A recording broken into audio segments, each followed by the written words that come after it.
Good evening, everyone. Welcome. Thank you for joining us. To those of you who are here in person, it's great to see you. To those of you online, we're so delighted you can join us this evening for this very important conversation about the ever-unfolding events between Israel and Iran. We are so lucky, I'm actually going to use the word blessed, to have Dr. Richard Haass as a member of our community. Not only is he a member of our community, but he's so generous with his time and sharing his thoughts and his reflections, not only on days when our stomachs are empty, but even on nights like this when our stomachs are full, but our hearts are, our minds are curious. So this evening's dialogue, we're beginning now. We will end promptly at 7. Some of us have registered to go to an event after this, sponsored by UJ Federation at KJ. And so this event will be addressing our intellectual side, but a lot of us have a lot of emotions. So for those of us who are going over to KJ, there will be some opportunity to share with others in song and prayer, and working through some of those as well.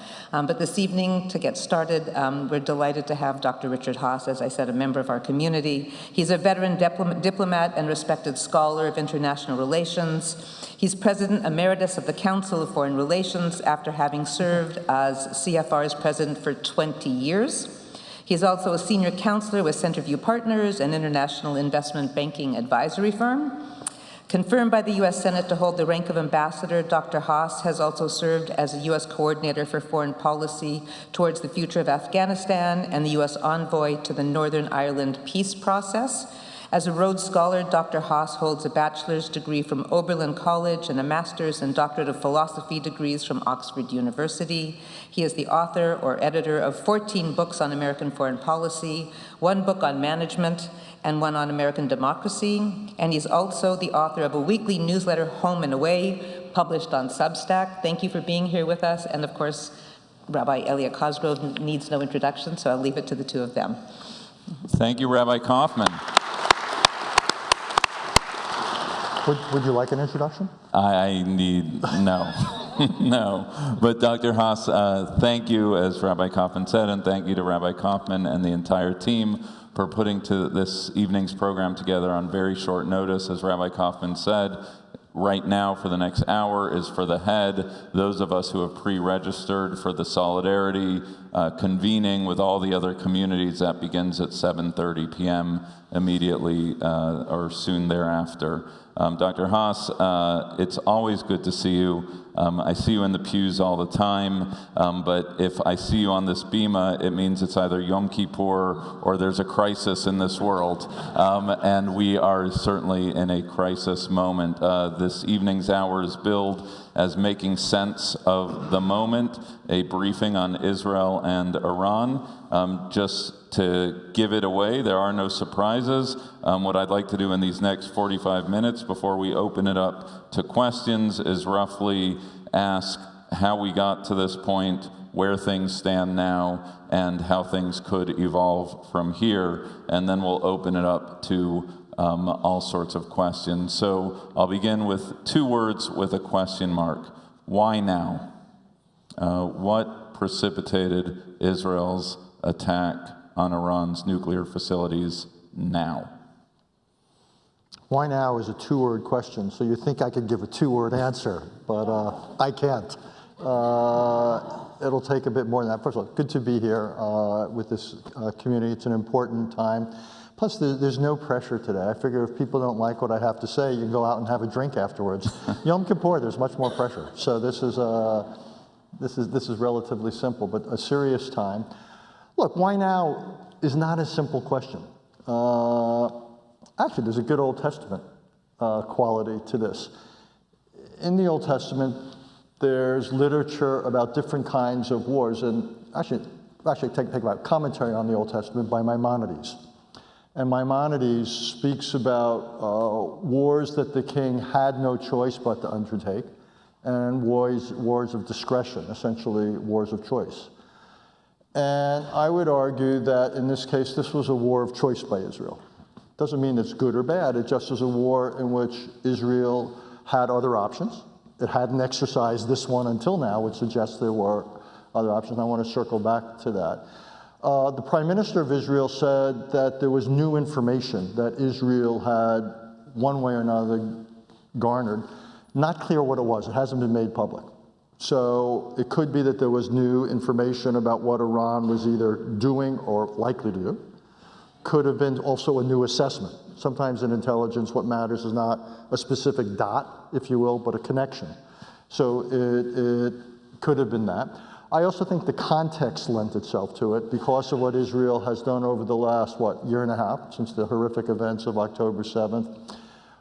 The weakening, in April and October of last year of Iranian air defenses, the devastation, decapitation of Hezbollah, the military weakening of Hamas. It had created a context where essentially it could act with tremendous military freedom over Iran. A few days before Israel acted, the International Atomic Energy Agency, which is the international watchdogs, if you will, of the nuclear non-proliferation process, issued a report that was quite worrying and basically said the Iranian government had not been forthcoming.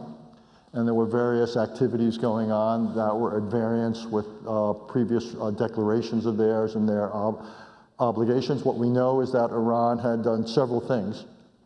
It had accumulated a large amount of what's called highly enriched uranium. Uranium can be intensified, concentrated, and you have to get up to very high levels to have the sort of stuff that goes into bombs. And Iran hadn't reached that point, but it had gotten relatively close to it. It had done, if you will, most of the work. It'd be like running a marathon and being at the 23-mile point. They had done most of the work to that, a large amount of it, plus their ballistic missile inventory by this point was large and growing. So for all these reasons, I believe that Israel wanted to respond. There's other possibilities. One is several people have put forward the theory that they were uncomfortable with the diplomacy that the United States was carrying out with Iran, and were worried that a deal might happen that wouldn't satisfactorily take into account their interests, that it would leave Iran with enough material or enough leeway that would be dangerous. There's those who think there were political aspects, that this government of Israel, this prime minister, shall we say, was looking for something that would distract attention away from other things, including Gaza, including the debate over democracy. And it should be pointed out that this is an issue that Israelis who can't agree on anything else, they can agree on. This is one of those issues that people who hate or love Gaza policy, who feel that Israel, the courts sort of have a big role or a little role in Israel, this is something that a lot of Israelis come together on. And in my experience in life, there's multiple reasons that people do what they do, but I think some combination of those things is why Israel elected to act now. And one of the most interesting things that's happened in my mind is not what's happened, but what hasn't happened, meaning Hezbollah, Hamas. Yeah. There have been, there maybe from the Houthis, some, but nothing that's been a game changer. The Gulf states, the reaction of the region, which, as you point out, is really a reflection. Syria is no longer Syria. The neighborhood has changed in the last 18 months. Dramatically, and that's, again, revealing. It's so much of Iran's defense and their national security policy depended upon their proxies. And if you think about it, Hezbollah was their principal proxy. And the idea that was all the rockets that Hezbollah had, somewhere between 100 and 200,000, the whole idea is that would hold Israel back. Because if Israel ever were to act against Iran proper, Hezbollah would be able to do all these things. Well, Hezbollah can't do those things now. So Iran had based a lot of its defense policy not on what it could do for itself directly, but on what its proxies could do. That turned out to be, in some ways, a deeply flawed strategy. And one of the interesting things, getting ahead of ourselves, will be whether people in Iran question this reliance on proxies. Because what we see in Iran's air defense systems are generations behind the kind of thing that Israel now is putting up against them. Right. I want to come back to the distinction. Oh, just I say one. I apologize. Of course. That you mentioned, yeah, and the lack of reaction in the neighborhood. No love lost for Iran. Which is not to say the Arab countries around Israel want to see a war or want to see escalation. They're obviously worried about their own energy installations and so forth. But there's no love lost for Iran in this part of the world. Okay, I'm stuck because there are 8 questions coming out of my mouth at the same time. Let's stick with the Gulf states, the beneficiaries of this moment, whether it's Saudi Arabia, the UAE, whatever Syria is or isn't. These, that's not a Gulf state, but the point being one and the same of the beneficiaries of this moment. I think they each issued a pro forma statement decrying Israel's aggression, but then basically, best as I can tell, went on with their day.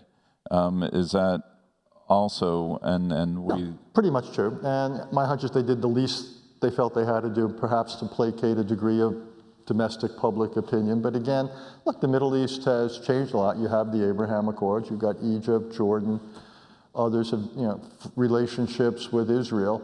And again, a real appreciation of the Iranian threat, either directly from Iran or historically.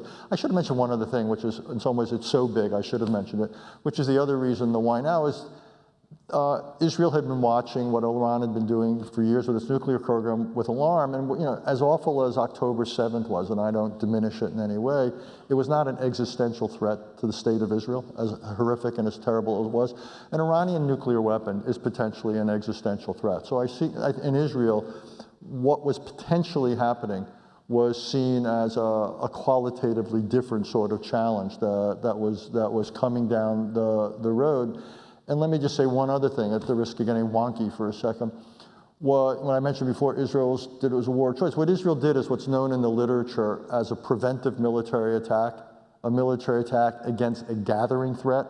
The Israeli government used the phrase preemptive military attack, which was reserved for imminent threats, and I think that was a misuse of the word. Curiously, it was the same misuse of words that George W. Bush did before the 2003 Iraq War. He called it a preemptive war when it was really a preventive war. And again, preemptive wars have greater standing in legality in terms of they're seen as a form of self-defense. Preventive wars against gathering threats do not have that same standing. They're more controversial.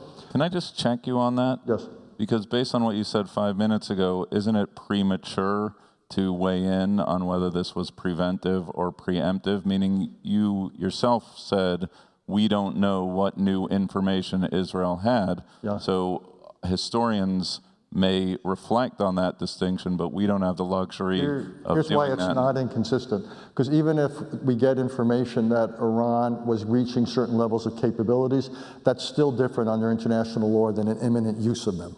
So in order to justify a preemptive strike, it can't be over capabilities. You have to have warning that a strike's going to happen. For example, a version of what happened just before the Six-Day War, that there's got to be a qualification there in order for it to technically count as preemptive. Again, it's a wonky thing, but I mention it because there'll be questions depending again what Israel produces in the way of intelligence, questioning the necessity of what they did. Some will question the legality. I actually think it's more of a policy question, and one could have a full discussion about the wisdom of it, and most likely that'll depend, the answer to which will depend in no small part upon how this plays out. So to pull the camera back 10, 15, however many years, for my entire memory of the Netanyahu government, and probably other governments as well, the single greatest existential threat to Israel has been an Iranian nuclear bomb. So whether or not, why this weekend as opposed to another time, we'll find out in years to come. But you can't blame the prime minister. I mean, he's been true to his word that this has been the North Star threat to Israel. And I guess I'm now playing back all of the conversations in various administrations, Iran deal, no Iran deal, we should. I mean, how do you play back, or do the events of the last 48, 72 hours make you think through the various chapters of this story leading up to this moment? I think something like this was probably inevitable. Yeah, for those of you who don't spend all your time reading Foreign Affairs magazine, which hurts me deeply, but look, there had been growing concern about Iran's nuclear-related activities. In 2015, the United States and other countries in Europe signed an agreement with Iran that put certain time-limited limits, 10 years for this, 15 years for this, on various aspects of the Iranian nuclear program. And all along, just to be fair, Iran said it was not interested in creating a nuclear weapon, though it never satisfactorily answered the question, if you're not interested in creating a nuclear weapon, why are you doing things you would not have to do if you're simply interested in nuclear activities for generation of energy? There was always a disconnect, shall we say, an inconsistency in the Iranian argument. In any case, there was this agreement in 2015, quite controversial, because to sum it up, I'd say it managed the problem, it didn't solve it. Or to use another word, it parked it for a while, for say 10, 15 years, various aspects of it. Became very controversial. When Trump 1.0, the previous Trump presidency came in, ripped it up. And so then Iran, rather than acting under certain constraints for roughly another decade, was then acting under no constraints. So that's one of the, and what they did was got to a point recently that they would not have gotten to had they continued to be under and comply with the 2015 agreement. That said, even if this agreement hadn't been torn up by Trump 1.0, at some point all of the ceilings would have expired.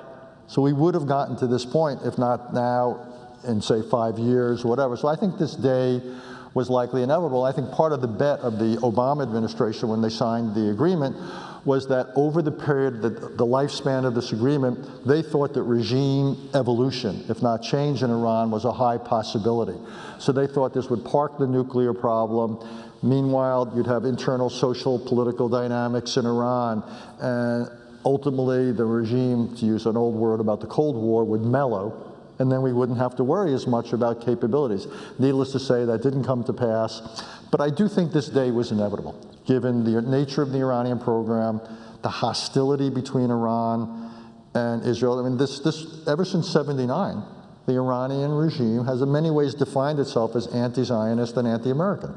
Those have been the two motivating theologies or ideologies of it. And I think virtually, if you look at the Israeli political conversation, it's not just people of the quote-unquote political right. It's people of the political center, people of the political left, who feel extremely strongly about the actual or potential threat emanating from Iran. So I think this was a when, not if question, essentially.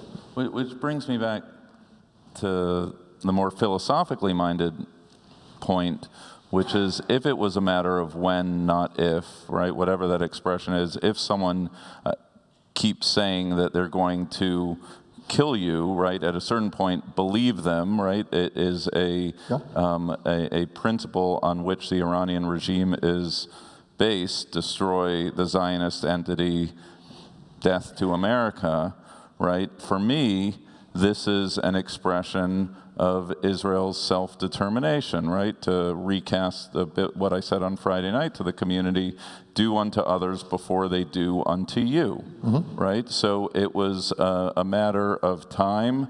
Iran is a bad actor on the world stage, not to be trusted. Israel was taking care of itself in a way that it could. You've gone farther than I would go, that I think you have to go. Look, during the Cold War, we had Nikita Khrushchev who said, "We will bury you." Soviet Union was dedicated to winning the Cold War and undoing the West. To me, you've always got to think about capabilities and intentions when you think about national security. Iran's intentions, at least rhetorically, were pretty clear. Whether they would actually act on them, question mark, and capabilities hadn't yet reached that point. And Israel had all sorts of options. You had, let me give you two other, at least. One is what they did. Another was what the United States was trying to do at the time, which was diplomacy, the 2015 agreement, and then now trying to come up with a new agreement. That's what the president and his special envoy, Steve Witkoff, were about.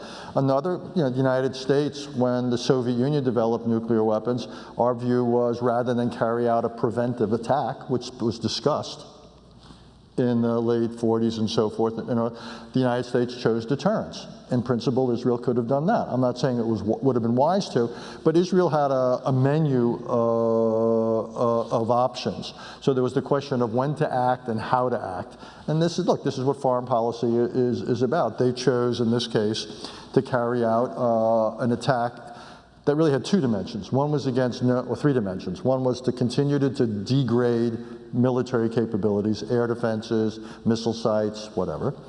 Second of all, to go after the certain known nuclear-related installations like Natanz and other places, Isfahan. We'll talk later about Fordo.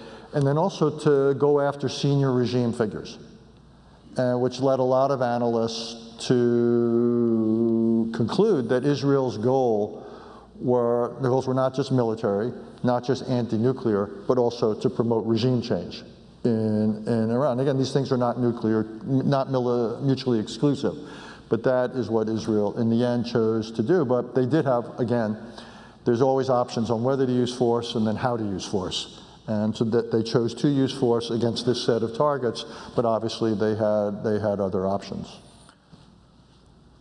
So I want to go back to a cynical read of what's taken place, because I think it's important in the spirit of open dialogue to share different voices that I've heard expressed in the community, which is the single greatest goal of the Israeli government right now should be the return of the hostages, period out, the living and the dead.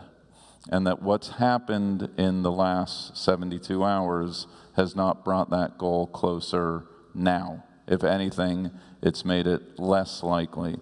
So to those in the community who might say cynically, either this was politically motivated or this was contrary to the stated goal. I mean, I was in the Central Park on Sunday at the Free the Hostages Now rally, and I have to say, it was very textured what was going on. On the one hand, supportive of Israel's right to self-defense, but on the other hand, saying, let's not take our eye off the ball. It's about bringing the hostages home.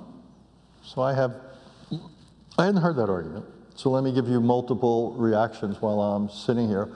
One is national security. You never have the luxury to just focus on one thing. We have multiple threats out there, multiple challenges at any moment. So the idea that Israel has to choose between these two goals, to me, is just flat out wrong. One has to pursue getting the hostages back, as well as make sure that Iran does not pose an existential threat to Israel.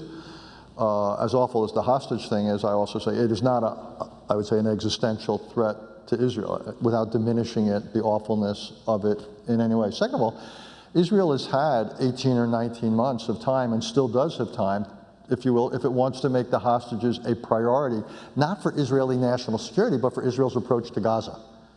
And that's been a decision of this government not to do it. You may think that's wise, you may think that's terrible, but that's a fact, that has not been the priority of this Israeli government. Indeed, Israel chose not to implement the second phase of the Israeli-Hamas agreement, which would have brought the hostages back.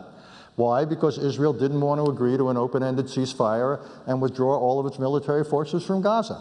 So Israel has had the opportunity to get the hostages back. It has the opportunity now to get the hostages back. And I don't think, whatever it does vis-a-vis Iran's nuclear program or whatever, I don't see the two in some ways as forcing a trade. I think it should pursue its legitimate national security concerns vis-a-vis Gaza, vis-a-vis Iran or anything else.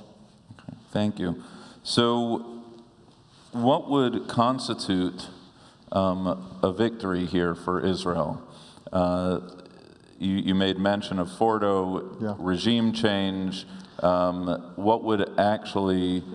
Got it. It's a great question. And Israel has done something that's risky, which it has introduced the use of military force without a clear answer to that question. Or to put it a better way, it could answer that question in two ways. It just can't achieve it. Let me give you two possible answers to the rabbi's question. One would be the complete elimination of Iran's nuclear capabilities. Israel does not have the military means to do that. Full stop. Full stop. Second of all would be the overthrow of the Iranian regime. I remember when I worked with Colin Powell, and he used to say, look, I'm a military guy. I'm a simple military guy. We're good at two things. We're good at destroying things and killing people. Don't give me the order to get rid of a government, because I don't know how to do that militarily. You're giving a political mission to military forces.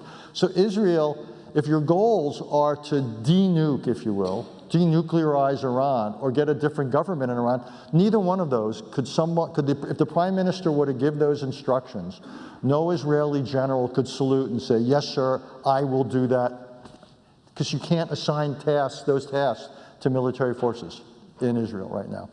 So that's a problem. So the question of what constitutes success. Now, another thing would be to keep Iran's proxies weak, keep the Iranian government on its heels, constantly whenever you have to attack, because you get some new intelligence about some new capability being developed. Essentially an open-ended state of vigilance mixed with military attack against Iran. So it's not, again, it manages the problem, if you will. It doesn't solve it, but it manages it at a level that the Israelis feel the threat is not immediate and existential. I think that's a definition of success the Israelis could achieve, potentially. I think that's achievable. It's just not satisfying. But I think that is achievable by Israeli military forces. But they have not answered that question. And I find it's quite interesting to go into a war without a clear answer to that question. I tend not to recommend it. So let's bring in the American administration then. Sure. Because you very carefully worded that Israel doesn't have the capability of accomplishing its goals, but America may have the capability of accomplishing those goals of bunker busting bombs, Sure. underground arsenals, all that. Where do you see the lead up to green lights given, and what are some of the possible moves of the American administration? Yeah. And of course, this is all happening in real time. So in real time, probably since we've sat down, 16 things have changed. So forgive us. Look, the administration, this and previous administrations have been watching Iran warily. It's been bipartisan position that Iran should not be able to get a nuclear weapon. A little bit of lack of specificity or clarity of what's short of that ought to be tolerable. Because I always said, I want to make sure that Iran, it's not enough to say they don't get a nuclear weapon. I don't want them to be a week away or a month away. And big debate about what was tolerable short of that, but let's put that aside. And you had the 2015 agreement approach. You had sanctions, you had threats of military force. You then, clearly this Israeli government felt a need to act for whatever set of reasons that we've discussed, or conceivably other reasons. Initially, the administration said no, give our negotiations time to play out. And then after roughly 2 months, for whatever reason, either the administration had decided that it politically didn't want to say no to Israel anymore, or had become persuaded that the talks with Iran were not succeeding. Maybe there was new intelligence. I don't know. The red light turned to another color. I don't know if it was yellow or green, but it turned to another color, as the Israelis clearly took that as acquiescence, or whatever, enough of approval, what have you, acceptance to do it. And they did it. I think now, interestingly enough, the administration has a couple of big decisions to make, really big decisions. One, as the rabbi was suggesting, is whether the United States threatens to or actually carries out military attacks on those nuclear installations, above all the one at Fordo, that the Israeli military doesn't have the capability to reach. It's because it's deeply underground, all sorts of layers of protection. You need things like our B-2 bombers with these very large ordnance, so-called bunker busters, which have a kind of, they get rid of one layer of defense and then follow on immediately with other explosives. We would have to do that ourselves. It's not something we could transfer to Israel. So one question is, do we become a direct participant in the offensive side of the war in addition to helping Israel defensively against Iranian missiles? Big question. We can talk about it, but that's one side. Second of all is whether we were to tell the Iranians, if you widen this war, for example, if you attack Saudi or other energy installations, shipping, whatever, that you go after American embassy, whatever, we will become a full participant in the war. Another question for this administration. And in both cases, there's the really interesting, what's the lash up? What's the relationship between military threats and diplomacy? Because if you're going to threaten the Iranians, you've got to say, but here's the off-ramp, here's your exit. However, we will not attack Fordo, or we will not do other things. Indeed, we'd even relieve sanctions if you were to do these things. So what's on the list of those things? For example, give up all your enriched uranium. Iran gave up its enriched uranium in the 2015 agreement. Funnily enough, it went to Russia. Would they, we'd have to decide who would get it, but that. What kind of inspections would they agree to? Basically, Iran would have to do those things that would satisfy us that they were legitimately out of the nuclear business. Could you ever be 100% sure? No. You can't get rid of know-how in people's brains, and you can't get rid of undisclosed hidden sites sometimes, because no government would let you crawl over every inch of their territory, and even if you could, you can't go in every warehouse and factory. So you would have to say we had minimized, and that we were, so anyhow, you would have to come up with a set of requirements for Iran that you would say, if you meet these requirements, we will not attack you, and so forth. And so I think the administration has to decide what the requirements are, basically a last chance at diplomacy, what they say to deter Iran from certain things, and what they threaten Iran with. So I think Mr. Trump, supposedly had that meeting today, President Trump has some really big national security foreign policy decisions to make about what he's prepared to do vis-a-vis this crisis. We talked about not locally, but regionally, of escalation or not with Gulf states and otherwise. What about globally of this thing just going on? Is there any scenario that China, North Korea, Russia, that anyone could get involved at this stage? I think it's unlikely. I mean, the idea that Russia offered to help, I found preposterous. One, Russia benefits from a crisis because energy prices go up. That's Russia's cash crop. If you read, this is the perfect place to say it, chutzpah has rarely been on such full demonstration as the statement by the Russian Foreign Ministry about their criticism of Israel, about their unjustified attack on a sovereign state, and on and on and on. I mean, really? Really? From the Russian Foreign Ministry? Pardon me. So no, I don't think Russia, though again, it was curious to me that the president wants to make the G7 the G8 again, which again I find totally unwarranted. China wants to keep energy prices down. China, unlike Russia, is an energy importer, not an exporter. But again, I don't see China having a whole lot of sway. The answer is no in the short run. I think the scenario that gets interesting is if there's an open-ended war some way, if this thing is not resolved through diplomacy to our satisfaction, I worry potentially about a North Korea, possibly about a Russia, some other country helping Iran reconstitute its military or nuclear capabilities. Again, I can imagine scenarios where this is not neatly resolved. I mean, you could have diplomacy that succeeds, and then you could have non-compliance.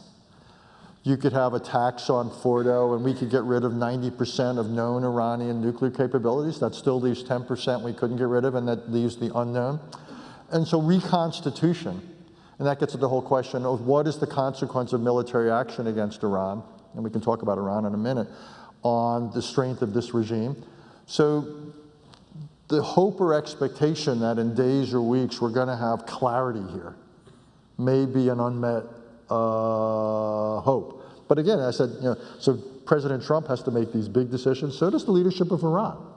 They have to make decisions about whether they would be prepared to sign on to some diplomatic deal, that they would give up most or all of their uranium enrichment, nuclear weapons, nuclear activities. They would have to, at a minimum, they would avoid, the incentive is they would avoid getting attacked by the United States. They would have to give up the option of trying to widen the war. They could get some sanctions relief. But I think, to me, the most interesting historical parallel here is the one of the Ayatollah Khomeini in the late 80s, I think it was 88, if my memory serves me right, when he didn't want to end the decade-long war with Iraq. And he said he would do it. He said, this is like drinking poison to me, but I will drink it in order to save the revolution. So the question is whether the current leadership of Iran would accept an agreement that they do not like and even find humiliating in order to what they think would be the second time in their history, their post-revolution history, in order to save the revolution. And I don't know if they're at that point yet, but we may find out. So this is actually, Israel has played many of its cards. Love them, not love them, they've played them. The real question now is how the Americans and the Iranians play their hands. And I don't have the answers to that, but I think these will be historic decisions by what happens in Washington and what happens in Tehran. Okay. I'm going to ask a couple more, and then we're going to open it up for questions. In your very busy emeritus retirement status, you've yes, I recommend you're the most anyway. You work in also the for-profit world and the effects of this moment on world economies, on energy markets, on... You're not going to ask me for a contribution now, right? No. It is noted that you are now in the for-profit, not-for-profit status. How do I make sense of this, the potential outcomes of this moment? What's its effect been on world markets? What could it be on energy markets? I mean, the two sets of markets. One is energy markets. I haven't seen what happened today. Sorry, I've been traveling actually to Texas talking about energy. But the price of oil is up since the crisis began, less than 10%. And by historic levels, quite low. I mean, $70 a barrel, particularly once you factor in inflation, this is pretty low stuff. So there's not been a massive, even though some energy-related installations have been hit in Iran. Stock markets have kind of shrugged it off. I mean, tariffs have had a much bigger impact on volatility in equity markets than has this war. Interesting. Now, it also, in energy, it reflects the fact that because of tariffs and some other phenomena, economic growth is way down globally. IMF and the World Bank have both lowered their figures. That demand, as a result, for energy is down.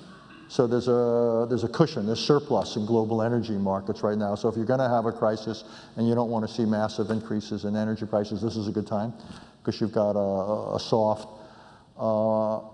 market. And again, there's been so much volatility introduced from other things. This is just one more thing. I mean, this is a funny moment where you're getting bombarded from various directions with all sorts of things outside of the normal earnings picture that drives equities. And this is just but the latest. And so far, at least, it hasn't escalated to, it's been local. As horrific as it's been, as intense as it's been look, and think about it, what happened with Syria, with Hezbollah, with Hamas, and so none of these things has really affected markets. The world's a different place now than it was, say, in '73. So it's just, so far, that's been mostly a shrug. That could change in some ways, but at the moment, it's mostly been a shrug. Okay. My last question of these 20 questions, domestically speaking, the American Jewish community has historically been suspect, fearful, and on guard against an anti-Israel left, those for whom Israel can do no right. Of late, my concern remains on that same anti-Israel instinct, but I'm also worried about the Tucker Carlson isolationist far right. And I'm wondering, in this particular moment, certainly as Trump is listening to the various voices and the coalition that makes MAGA MAGA, should we not also be very, very concerned when it comes to America's support for Israel from this increasingly loud voice on the right? Short answer is yes, for reasons that go beyond Israel. But no, I mean, I think the left is more sensitive to the situation in Gaza and the West Bank, and that's been animating the left. Now, it's selective indignation, I get it. I don't see it on Ukraine. I don't see it in Sudan. I don't see it on a million other issues. But I think the left is mostly focused on that. Yeah, the right, it's an interesting thing to parse. And I don't, whether, I mean, the right has sort of been pro-Russian to a large extent on the war in Ukraine. It is quasi-isolationist, or more than quasi at times. Some of it, though, has supported some of the muscular bullying, whatever you want to call it, in the Western Hemisphere. But that might be consistent with the kind of spheres of influence. We do this, the Russians have Europe, the Chinese have a. But like the Steve Bannons of the world are some of the loudest anti-China voices out there. So it doesn't line up neatly, but I hear you. And because the right has historically, shall we say, been involved with anti-Semitism, to say the least. And there is a strong, it's either minimalist or isolationist, which I think is dangerous for America. I think when I get up in the morning and I look at the world, I worry. Now, it doesn't mean that the answer is always military force, and I think at times I use the phrase wars of choice. We've carried out wars of choice that have been truly unfortunate, including the Iraq War. Vietnam, one would argue, and so forth. We've overreached at times. So I think there's a danger in overreach that we've seen. There's also, though, a danger in underreach. Getting it right, that's the stuff of debates. But yeah, I think it's warranted to be worried. And it'll be interesting, that's why it'll be so interesting to see where President Trump comes out here about how he decides to play this situation. And I get a little bit nervous when people in general call for restraint. It's a little bit like peace. Whether it's peace in Ukraine or you restrain here, you never want to have peace or restraint at any price. So I want to have peace with Ukraine, but not at the cost of Ukrainian sovereignty and so forth. And I don't want to teach Russia and others that aggression pays. And I don't want to have restraint here at the idea that Iran can pose an existential threat to Israel. So yeah, I'm in favor of, we ought to be in favor of stable, secure, reasonable, fair, whatever word you want to use, outcomes. But I get nervous when I hear, if you will, unconditional calls for restraint. No, it's got to be conditional. Everything, it's got to be compared to what? And I just think we have to constantly ask that question. Okay, thank you. Let's open it up. Short statements followed by a question mark with a bias towards young people. I'm not sure we'll get a lot of questions. Yeah, no, we're redefining what young means. That's good, okay. Who's that? Ellie, is that in the back? Yes, please. Hi, thank you very much. Just wanted to ask a little bit more about, your comments on starting military action without a plan for what was going to happen. I mean, obviously, it seems like there's a very strong parallel here with the previous Israeli decisions to destroy the nuclear programs in Iraq and Syria. And I would maybe just love to hear you flesh that out a little bit. Those were also preventive military actions against those nuclear installations, but those were discrete installations. That wasn't war. Those were preventive strikes, if you will, against a reactor, against I think it was Osirak in Iraq, and the Syrian one. Those were strikes, and Israel did it, and it did it in ways also. It didn't jump up and down. Israel wasn't looking to do something larger. This is war. This is not a strike. This is a war. Again, it's preventive, but it's a war, and it's a much larger set of targets. Was much larger. You had 200 or so aircraft involved rather than 1 or 2 aircraft. So this is qualitatively different, and also the potential. Well, I was put it this way: the degree of capability that Iran had amassed was qualitatively different than what either Iraq or Syria had amassed. This would have been like Iran decades ago. I mean, compared to the other thing, would have been Iran decades ago, not Iran now. So I think it was a much larger set of capabilities, multiple installations, known, who knows about, by definition, the unknown.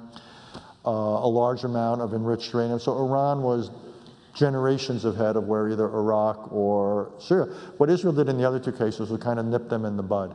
This was way beyond that, and it took something much larger militarily to do it. And then obviously Israel had other objectives here as well, I think, weakening the Iranian leadership. Thank you. Yes, Vicky.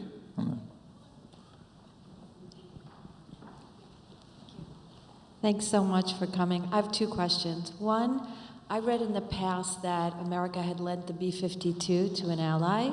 Do you think there's a possibility that they may lend it to Israel to destroy the nuclear capability? And the second question is, how likely do you think a regime changes in Iran? The former, I'm not familiar with that, but I don't know that any Israeli pilots have trained on those aircraft. It might also have to be B-2s rather than B-52s. No, I think,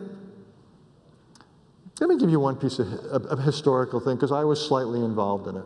I think the United States faces a big question, and it's a tough one. But we had a similar moment 30, 40 years ago. I have to get my dates right. I think it was in the 80s, 90s. I'm sorry, I think at the latest it was in the 90s. It may have been early, with North Korea. There was a moment early on in the North Korean nuclear program where North Korea had these fuel rods, they're called, which is part of the process, and they were taking them out of these what are called cooling ponds, literally things to keep them from getting too hot and going at a level of radioactivity that would set off a mini reaction. And they were going to be vulnerable when they did this, before they could put them somewhere underground that we couldn't monitor or reach. And there was an interesting conversation about whether we attack North Korea then, to basically nip their nuclear program in the bud. And we held back for the simple reason that we were afraid if we did so, we would have triggered a North Korean attack on South Korea and the Second Korean War. And we had tens of thousands of US troops there and a security commitment and so forth. So we avoided taking out the North Korean program then at the risk of what we now have, which is a North Korean program of what, 50 nuclear weapons and who knows how many ballistic missiles. So this has become a massive threat, not just to South Korea and Japan, but potentially to ourselves. So I think if we feel strongly enough of that, and we should, that Iran should not be allowed to have certain capabilities. And if we can't get the acceptable diplomatic outcome, then I think this is more than Israel's fight. I think that's something the United States should be prepared to step up to. It's not without its drawbacks and other considerations, but to cut to the chase and not take a long time.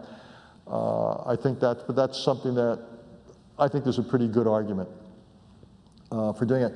Regime change, your second question, it's impossible to know. You know, it's like, who knew that the Soviet Union was going to fall when it fell? I mean, I sure didn't, and I was in the White House at the time.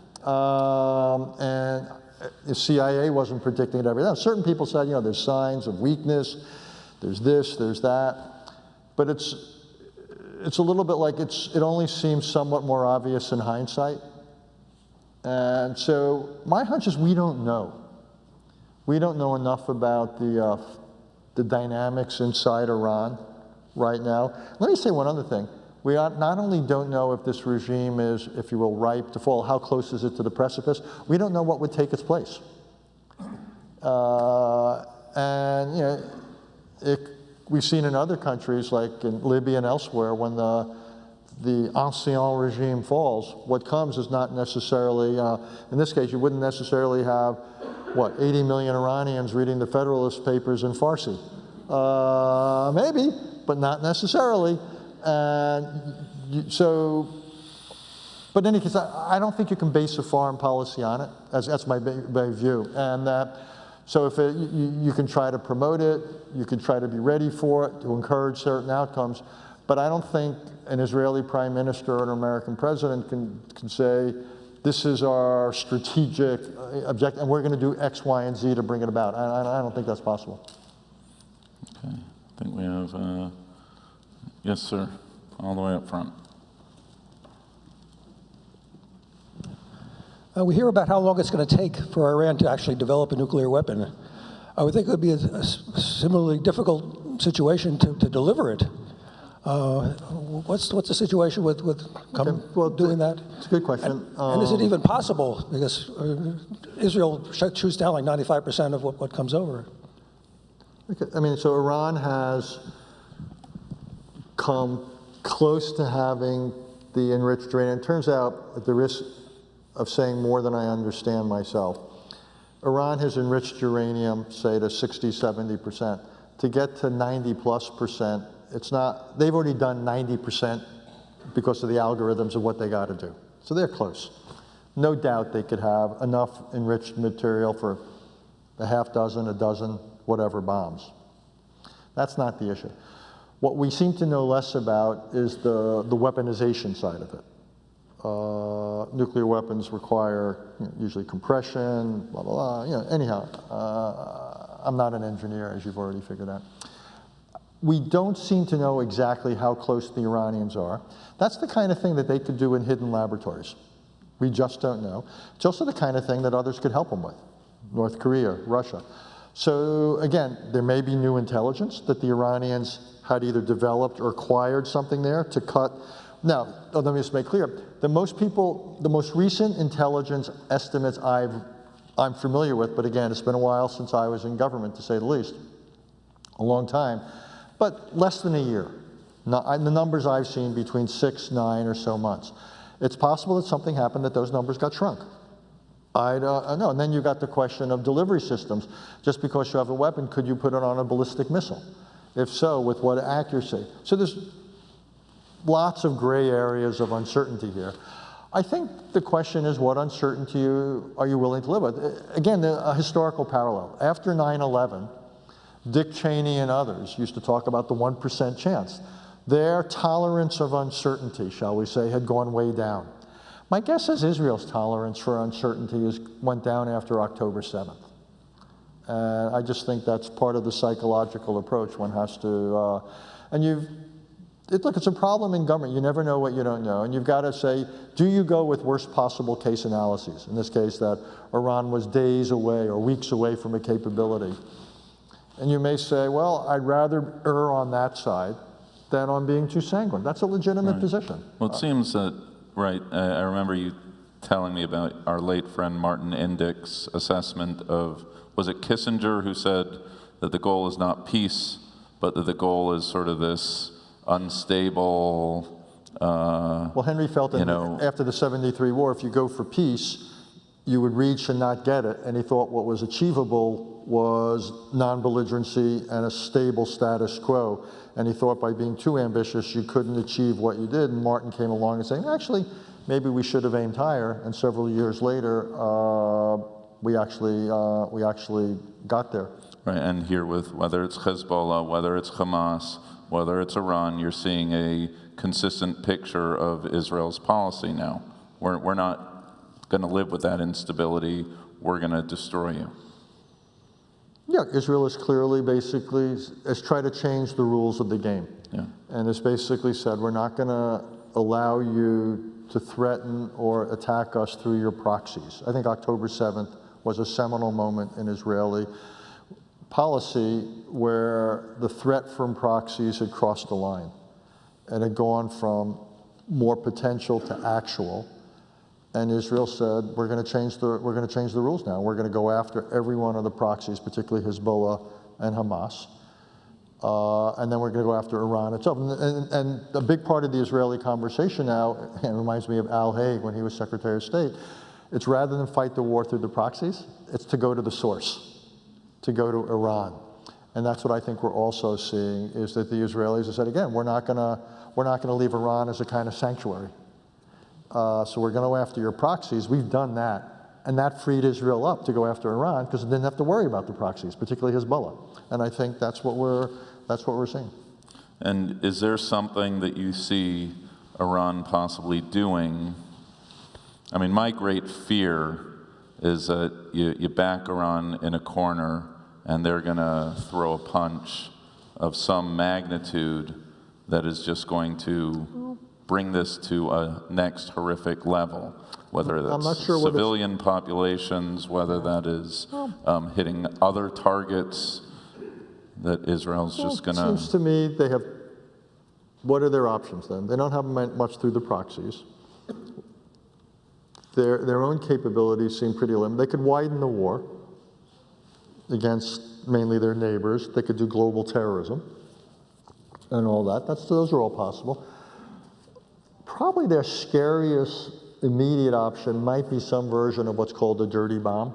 If they've got enriched uranium, they could pack enriched uranium in conventional explosives and set it off places. And though it's not a nuclear chain reaction fission, it can render a city block or two uninhabitable. So that might be the worst conceivable thing they could do at this point. So I would say that's where deterrence comes in right now. And I would say, and, Israel's lived with that, by the way, for decades. But I would now, if I were the United States, I would be telling the Iranians, if you were to do anything like this, and you give them a list and say, or anything of this magnitude, you should know here are the consequences.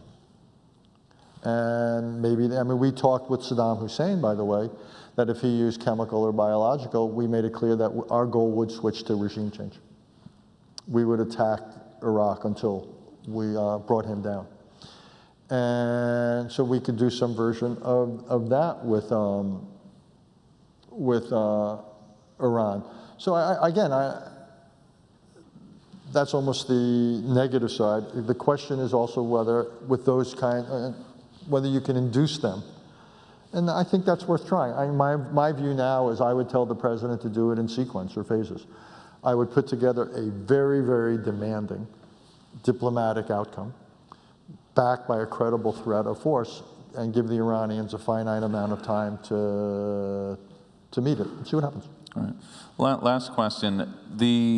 I feel like we're living through history, and of the various dimensions of this moment is with said fears stated, the asymmetry of this moment. Iran as the great threat, Israel has rendered that threat not out of the picture, but just air superiority. I mean, this on a strictly military level, when this moment is studied in the future in military academies, what are the shock, the asymmetry, the surprise, Israel, Iran not being able to counter it? How will this moment be understood? This will probably be this year, we'll take 24 and 25, a seminal moment in military studies, I would think. And I'm not an expert myself, but I would think that the Ukraine war and this war and what Israel had, so the emergence of drones, highly accurate systems of all sorts, missiles and drones, interceptors, that the modern battlefield has really changed. And the incorporation of relatively inexpensive technologies have rendered large, capable, expensive weapon systems vulnerable. By the way, it has all sorts of implications for us. We've got, 15 or whatever the number is, 13 aircraft carriers. We've got a small number of very expensive aircraft, very expensive ships, in an age where you can swarm and do all sorts of things with cheap systems. So I think the common Ukraine and Israeli ingenuity and the marriage of intelligence and technology, I think is something of a revolution in warfare. And I think that's what we're seeing. And my guess is it's being studied in a hurry by Russia, by China, by the United States, because you've had two classrooms, if you will, violent classrooms right now. But I think a lot of the old thinking has been, or just particularly about force structure, I think has really changed. And the idea that you now have these highly accurate, lethal, relatively inexpensive to produce and proliferate systems. And you saw the pictures out of Tehran. You had actionable intelligence and going after individuals and so forth, and going after some of these systems. So again, it's quite impressive what can be accomplished. It doesn't allow, now, all that said, all that air power and stuff doesn't necessarily give you regime change. It's not giving you the ability to hold territory and so forth. There's still limits to what it can accomplish. But yeah, but I think you're clearly onto something, that wars of the future will look very different in some ways, at least, well, some wars of the future. You also will still have stuff that will look very hand-to-hand. Some of the wars going on around the world right now are not being fought at like this. So you could have 21st century wars and 19th century wars going on simultaneously on the planet Earth, and we probably will for some time. That's a happy note to end on. Yeah, that's great. Come back soon. Let's pray for peace. Let's hope that spears will be turned into plowshares, and that we will arrive soon, please God, at a moment of peace. Thank you so much to Dr. Haass. Thank you all. Friends, we are concluded here, those of us who have RSVP'd for the Solidarity Community Gathering at KJ.